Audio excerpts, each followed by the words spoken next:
This changes everything for the New York Jets as we have a new report to go over regarding the team's plans for the offseason and what the Jets will be looking to do, while the team now has also found a future star who is going to change a lot of what the Jets' initial plans were going to be in an absolutely huge way. And we're going to waste no time jumping right into things as usual, guys. But real quick, before we do, if you are part of that 70% that's not subscribed to Jets Digest, make sure to subscribe so you do not miss a single New York Jets update. We got videos coming out every single day that you do not want to miss out on regarding the New York Jets and everything that's going on around them. If you do not want to miss a single Jets update, this is the best place on the internet to be for that. But with all that being said, let's jump into it, guys. There is, again, a lot to talk about with the team because Darren Mougey is proving that not only did he have an excellent trade deadline, but also now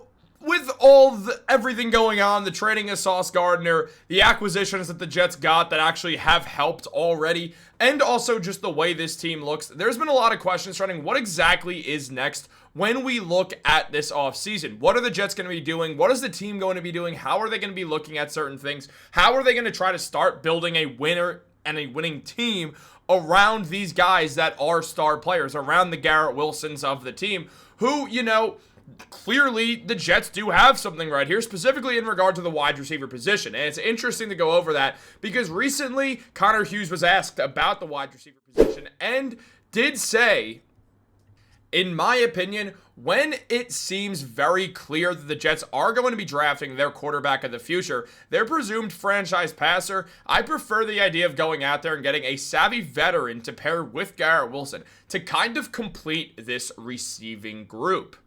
And this receiving group would be completed with that wide receiver, with that veteran wide receiver, because as Aaron Rodgers mentioned, it looks like the Jets found a number 3 slot receiver in John Metchie, and I'm so happy to see his NFL career finally taking off after the road he's had. Now, Metchie, not that long ago, was a high-up draft pick, and there were some questions about him when he came to the Jets.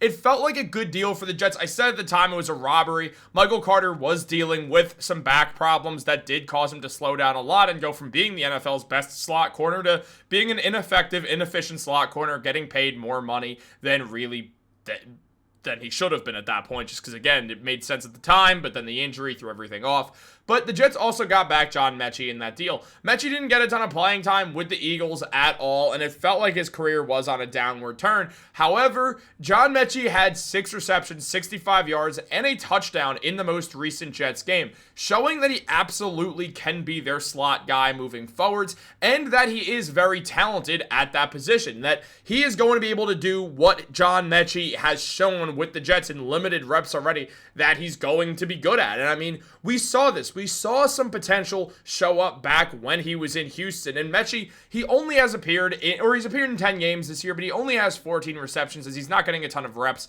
He does have 2 touchdowns now on the season and 131 yards. So now that he's on the Jets, his numbers are getting better. He's getting opportunities to go out there and start to cook for the Jets, and he absolutely is doing that. Now, on top of that, it doesn't mean he's going to be their wide receiver too. He is going to be their slot receiver, so the Jets have something there. And there's obviously a slew of veteran options that are going to be available. The top one is Mike Evans, and there are questions on if his career will continue at this point. Evans has spent his entire career with the Buccaneers, has a Super Bowl to his name, and also is coming off of an injury where, being 32 years old, it wouldn't be shocking if this is it for Mike Evans. But at the same time, if he does opt to hit free agency and continue to play, a bunch of teams will be offering him a contract anyway, because at the end of the day, he's Mike Evans. It's probably worth keeping him around, whether you're the Bucs, because he is still great, and also for other teams that are looking at him. I imagine the Jets will take a healthy look at Mike Evans, along with the rest of the guys on this list, seeing Christian Kirk,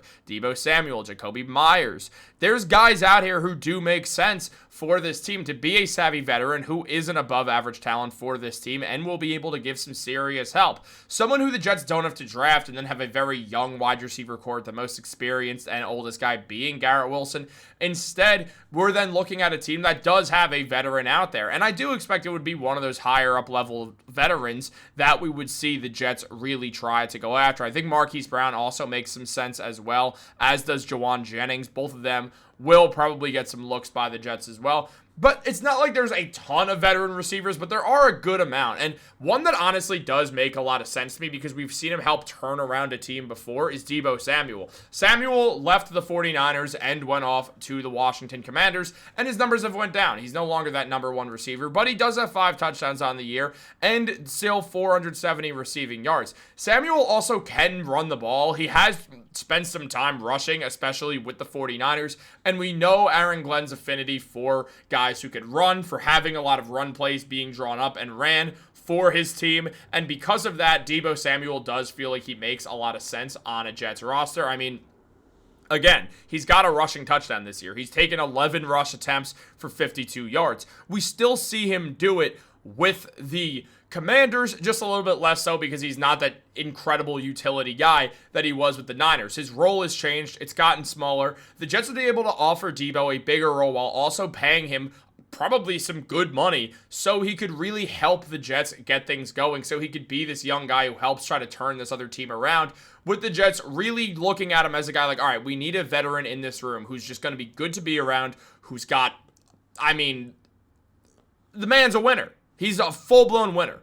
Adding on winning talent, adding on winning mentality is always good. The Jets would benefit from that. This team is getting younger and younger with the trades that keep happening, and Samuel is not used to losing at the NFL level. So when you put Deebo Samuel, a guy who's not used to losing at all, at this spot with the Jets, he makes a ton of sense for this team. I absolutely love the idea of this. Meanwhile, Mike Evans is someone who I think as well deserves a look just because he's Mike Evans. Zero world where it happens. It's more just like, it's interesting to look at the idea of it just because, I mean, only 14 receptions, 140 yards this year because, again, got injured pretty fast. But when it comes down to it, I don't think that Mike Evans would ever leave the Buccaneers at this point. It'd be really weird to see him in another uniform unless a team is paying him an absurd amount of money to continue his NFL career. I do think this will likely be it for Evans, or he'll try to do one more year where he could stay on the field and then probably retire after that. I wouldn't be shocked if the Bucs signed him to a one-year deal and he kind of announces his retirement, goes on a little retirement tour, which he does deserve. He's Mike Evans. He's the man. Absolutely rocks. Always will rock. Good for him. But on top of that, when we look at Metchie, he's someone who is so interesting because Aaron Glenn said he had an ACL. He fought a battle with an illness, and he's come back from all of those things. Success is in his future. No matter what he does, I'm not surprised at the success he's having right now. And Metchie also helps the Jets because now they can go in there, sign a veteran wide receiver, also have Garrett Wilson, your franchise receiver, and a young receiver in Metchie who looks like there's something seriously good about him that the Jets are going to continue to use. Right now, while Garrett Wilson is out for the Jets and not playing, there's a good chance he doesn't play another game this year. Metchie is going to be one of the top targets for this Jets team. We're also going to see what A.D. Mitchell can do. And all of a sudden, paying a wide receiver, a veteran wide receiver who you want to use and a high usage might not be the best of ideas because of how A.D. Mitchell and John Metchie continue to play. However those two guys continue to play is going to dictate a lot of what the Jets do in regards to their offense over the offseason and in free agency. They have a lot of money to work with, so I still wouldn't be shocked if they go after someone. If I had to pick, I would love the idea of Deebo Samuel personally. What do you think about this whole idea? Let me know in the comments down below, but it's clear the Jets are going to be looking for a veteran wide receiver as well. Who do you want to see it be? Let me know in the comments. Like this video, subscribe, turn on post notifications. Have a great day. Go Jets.